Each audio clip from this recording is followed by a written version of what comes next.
have Napa cabbage, green onion, daikon radish, water dropwort, Korean pear, Asian pear, onion, ginger, sticky rice,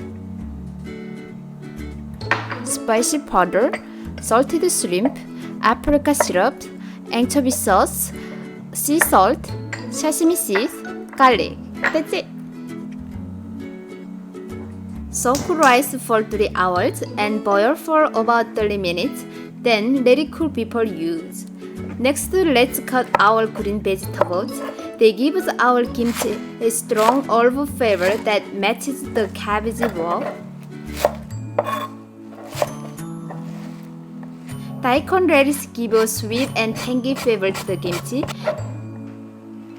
Now let's make the spicy sauce.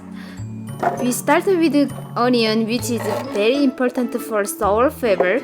Ginger and pear add pleasant fruity taste.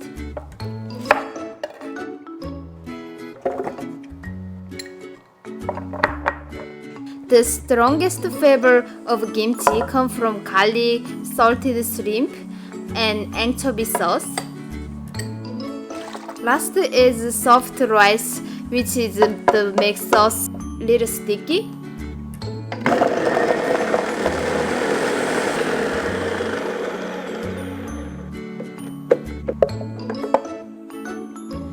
To finish the sauce, add the apricot syrup and spicy pepper and mix.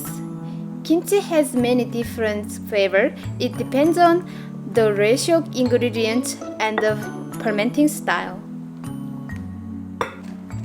Cabbage coating size and shape are totally up to you, but remember that the cabbage will string after salting. I like my kimchi in long strip like this. Korean people usually make lots of kimchi in October because Napa cabbage is the best during the fall. The days are cool and leaves are thick and crunchy.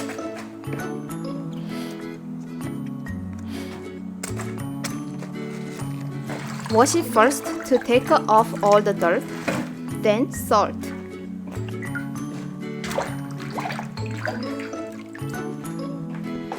There is no need to work the salt into the cabbage because the natural water in the cabbage will dissolve the salt.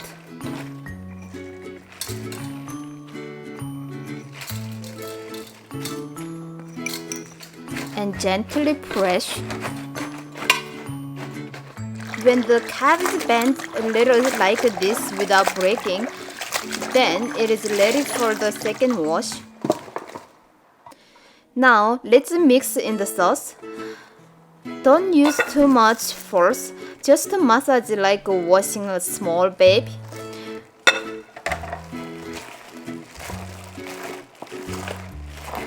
And then add all the vegetable in it.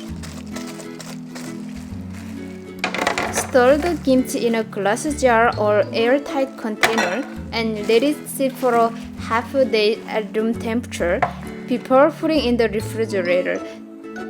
We are now done. Enjoy!